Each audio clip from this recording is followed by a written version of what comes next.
नमस्कार, मैं हूं देवेंद्र। आप देख रहे हैं पंजाब केसरी टीवी। हरियाणा के शिक्षा मंत्री कंवरपाल गुर्जर मेरे साथ हैं। आइए उनसे बात करते हैं। गुर्जर साहब, आपने स्कूलों में 25 लाख रुपए तक देने की बात बजट में कही थी, वो कहां तक पहुंची और कितने स्कूल आगे आए हैं जिनको आपने ये दिया है? नहीं, देखिए, पिछली बार हमने उसकी शुरुआत कर दी थी और हमने हर डिस्ट्रिक्ट में एक ब्लॉक इसलिए चुना था कि उसके जो सिविल वर्क है, मतलब यानी कि उसका रास्ता, उसकी चारदीवारी, उसकी ब्यूटिफिकेशन, उसका शौचालय, उसका पीने का पानी, उसका और अगर ग्राउंड का कोई लेवलिंग करनी, तो ये सारे के सारे काम हमने एक उसमें चुने थे और हर जिले का एक ब्लॉक उसके लिए चुना था।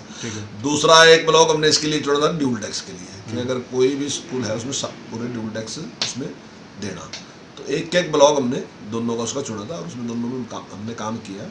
और इस साल में अब की बार जो ये है बजट सेशन है, इस साल में हमने सारे स्कूलों के लिए इस प्रकार की योजना बनाई। तो हर स्कूल में जहाँ भी इस प्रकार की जरूरत होगी, 25 लाख कोई जरूरी नहीं है, वो जरूरत 5 लाख की भी हो सकती है, 10 की भी हो सकती है, 15 की भी हो सकती है, 25 की भी हो सकती है। तो 25 लाख तक हम स्कूल में देंगे इस प्रकार से, ताकि उसमें सारे काम पूरे किए जा सकें। शिक्षा के स्तर को बढ़ाने के लिए आप नए स्कूल लेकर आ रहे थे, वो कितने आप लेकर आए हैं और कैसी व्यवस्था उनमें अब बढ़ाई गई है? देखिए, पहले जहाँ एक जिले में एक संस्कृति मॉडल स्कूल था, तो पिछली बार हमने एक ब्लॉक में एक कर दिया और 116 स्कूल हमने नए खोले थे, तो अब 138 हैं। तो अब उसके बाद माननीय मुख्यमंत्री जी ने घोषणा की थी कि 500 स्कूल और संस्कृति मॉडल स्कूल खोलेंगे, तो उस पर हमने काम शुरू कर दिया। अभी 276 स्कूल हमने जो है वो PM श्री के माध्यम से मिले, वो भी संस्कृति मॉडल स्कूल जैसे ही हैं, और उस पर भी हमने उन स्कूलों का को चिन्हित कर लिया कहाँ स्कूल खोल रहे हैं। थोड़ा सा में हम जो हमारे जनप्रतिनिधि हैं उनके भी राय कर लेंगे और इस सेशन में हम स्कूल खोल देंगे।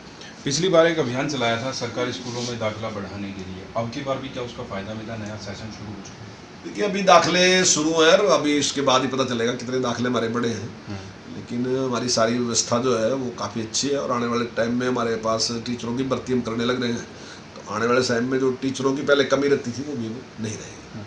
टीचरों की भर्ती कर रहे हैं, टीचरों के ट्रांसफर भी कर रहे हैं? हाँ, निश्चित तौर से अगले मास में, अब मई में संभवतः है, इसकी शुरुआत कराएंगे, ड्राइव चलाएंगे और उसमें रेशनलाइजेशन भी साथ साथ करेंगे और ट्रांसफर करेंगे। राजनीतिक बात करते हैं। अभय सिंह चौटाला की परिवर्तन यात्रा चल रही है, आप किस तरीके से देखते हैं? देखिए, मैं स्वागत करता हूँ उसका। निश्चित तौर से सभी के लिए जरूरी है कि जनता के बीच में जाए। हमारे माननीय मुख्यमंत्री जी हर जिले में जा रहे हैं, ऐसे वो भी जनता के बीच में जा रहे हैं। मैं समझता हूँ जनहित की बात भी है और जनता के बीच में जाना और अपनी बात रखना, और अगर जनता को हमारी बात अच्छी लगेगी तो निश्चित तौर से जनता का आशीर्वाद हमें मिलेगा। और साल 2024 के चुनाव आने वाले हैं, लोकसभा के, क्या पता इकट्ठे हों, तो क्या आप लोग तैयार हैं? निश्चित तौर से भारतीय जनता पार्टी पूरी तरीके से तैयार है, और वैसे भारतीय जनता पार्टी हर समय तैयार ही रहती है। वैसे अब तो ये बात वैसे भी चलेगी कि भारतीय जनता पार्टी हर टाइम चुनाव के लिए तैयार ही रहती है। तो हमारा संगठन है और बहुत मजबूत संगठन है, और जिस प्रकार से हमें भी पन्ना प्रमुख सम्मेलन हम कर रहे हैं सारी विधानसभाओं में, मैं समझता हूँ बहुत बड़ा काम है। पन्ना प्रमुख सम्मेलन करना बड़ा काम है, तो निश्चित तौर से हमारा संगठन मजबूत है, विचारधारा पे काम करने वाले लोग हैं। 19 में भारतीय जनता पार्टी ने नारा दिया था 75 पार का।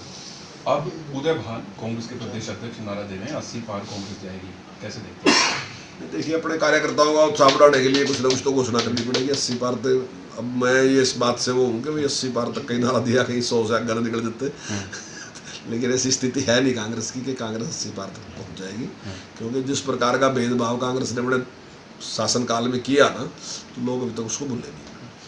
आप लोगों को यमुना पार भेजने वाले नेता आपके साथ सहयोगी बने, क्योंकि आपका बहुमत नहीं आया।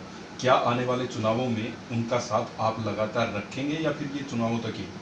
देखिए, जब हम चुनाव लड़ रहे थे तो हम अलग अलग चुनाव लड़ रहे थे, तो उन्होंने अपनी बात कहनी थी, हमें अपनी बात कहनी थी। लेकिन चुनाव के बाद हमारे पास पूर्ण बहुमत नहीं था, हमें भी जरूरत थी, और उनके पास भी था, उन्हें भी जरूरत थी।